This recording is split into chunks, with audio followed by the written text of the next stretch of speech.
이 레비나스는요, 철저하게 유대인이다라는 기독교인이 아니다라는 말을 갖고, 우리가 기독교인이 아니다라는 것은 결정적인 차이가 어디에서 드러나느냐, 마무리를 좀 해야 될 것 같고요. 기독교를 비난하는 그런 레비나스가 글을 쓴 적이 있는데, 기독교를 얘기하기를 childish religion, childish라는 말은 아니죠. 그러니까 이게 아까 말씀드렸던 신정론과 관련돼서 얘기하는데, 기독교는 너무나 쉽게 고통이 찾아오면 하나님에게 의지하는 겁니다. 근데 유대인들은 그렇지 않다는 거죠. 어떻게? 하나님을 찾지 않고 이렇게 서로 손을 잡으면서 자신들의 삶이나 어려움들을 온몸으로 극복해내는 겁니다. 유대이즘은 adult religion이다. 기분 나쁘죠? 그리고 정확하게 이제 레비나스가 유대인임을 다시 한번 확인할 수 있는 게, 이 기독론이 갖고 있는 좀 어려운 말을 썼는데 초월과 내지의 변증법이라는 게 있는데, 이건 간단하게 말씀드리면 예수 그리스도를 말씀하는 거예요. 예수님, 우리가 예수님을 우리의 구세주로 고백을 하시는데, 주님이 예수 그리스도가 어떤 분이에요? 참 인간이신 동시에 참 신이다라고 이렇게 고백하잖아요. 그 말은 뭐냐면, 예수님이 초월적인 분이신과 동시에 인간이 되셔서 우리 삶에 함께 하신다. 다시 말해서 예수 그리스도를 통해서 우리의 죄의 문제를 해결하고 있는 하나님 앞에 나아갈 수 있잖아요. 그죠? 근데 레비나스에 있어서 이 유대교의 레비나스에는 이 예수 그리스도라는 고리가 없다 이렇게 보시면 돼요. 그럼 어떻게 나가느냐? 아까도 말씀드렸듯이 내가 타자를 향한 윤리적인 실천을 통해서 하나님을 만나겠습니다. 이 윤리적 실천에는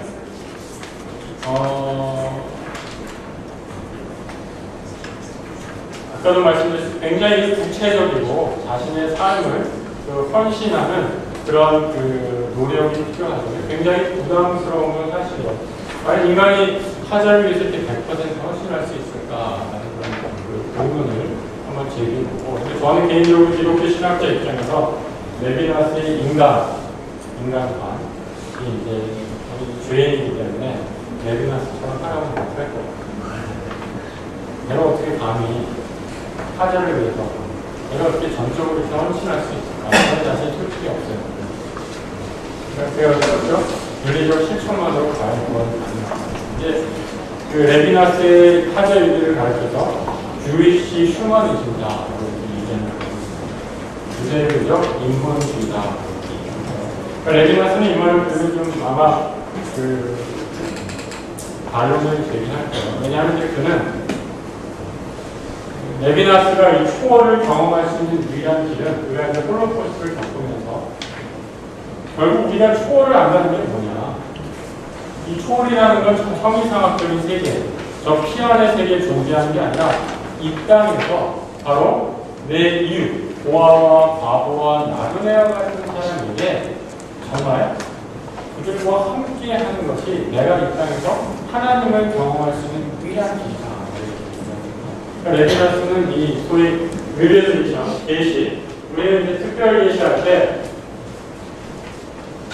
계시를 얘기할 때 이 계시는 예수 그리스도를 통해서 나타나는 계시 아니에요.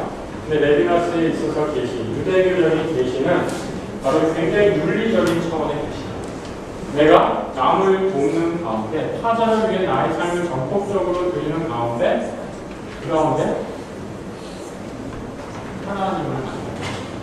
그게 이제 바로 내가 하나님의 자취를 체험하는 유일한 길이다라고 이렇게 얘기를 할 수 있어요. 자, 시간이 다 됐는데 마지막으로 좀 결론을 내리면서 이렇게 얘기를 좀 해볼까 합니다. 아까도 얘기했듯이 레비나스의 이러한 타자 요지는 홀로코스트를 겪으면서 근대성에 대한 여러 가지 위기를 겪고 있는 서구 신학계 혹은 철학계에게 굉장히 큰 반향을 일으켰어요.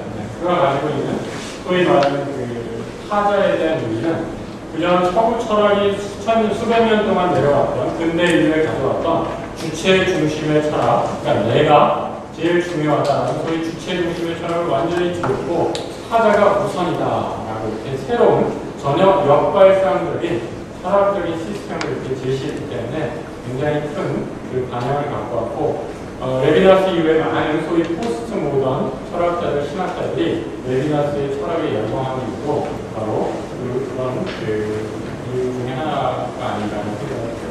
그럼 이제 결론적으로 우리는 기독교인으로서 어떻게 이 레비나스의 철학을, 신학을, 혹은 신학적인 측면을 이해할 수 있는가라는 생각해 보면서 마무리를 할까 합니다.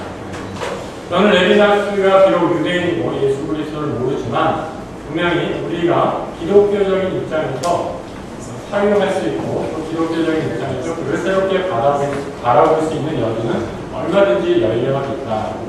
그 가운데 하나는 바로 이 탈근대성 속에서 소위 말해서 주체가 이 근대에 있어서 가장 중요한 그 핵심적인 주제였다는 주체성을 이제 상실한 시대, 그래서 이제 포스트 모던 시대로 넘어가는 이 시기에 있어서 우리가 어떻게 복음을 전파할 수 있을까?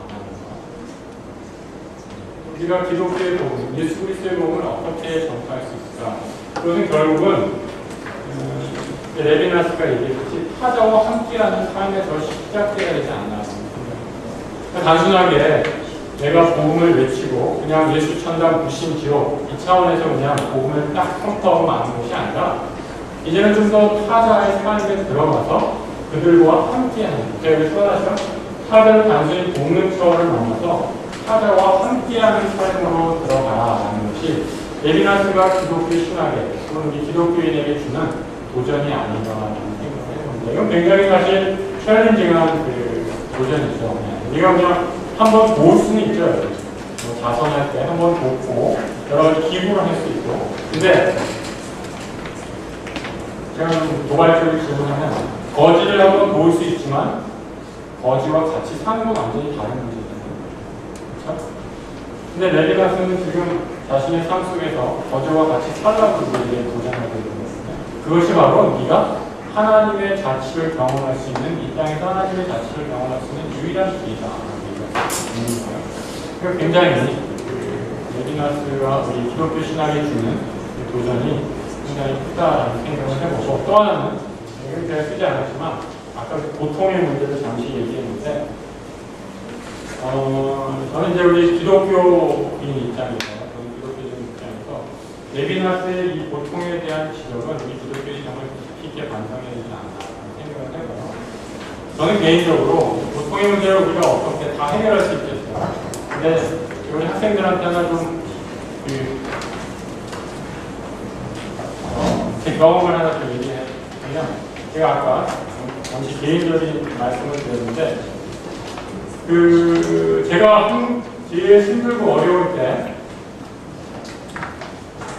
제가 가장 크게 은혜됐던 분은 누가 찾아와서 여기에는 정말 하나님의 뜻이 있습니다. 하나님이 목사님을 크게 쓰시려고 해요. 뭐 이렇게 얘기하는 분들이 아니라 제가 가장 크게 은혜됐던 분은 어떤 분이냐면 그냥 와서 아무 말 없이 저를 그냥 꼭 안고 한참 같이 우셨던 분.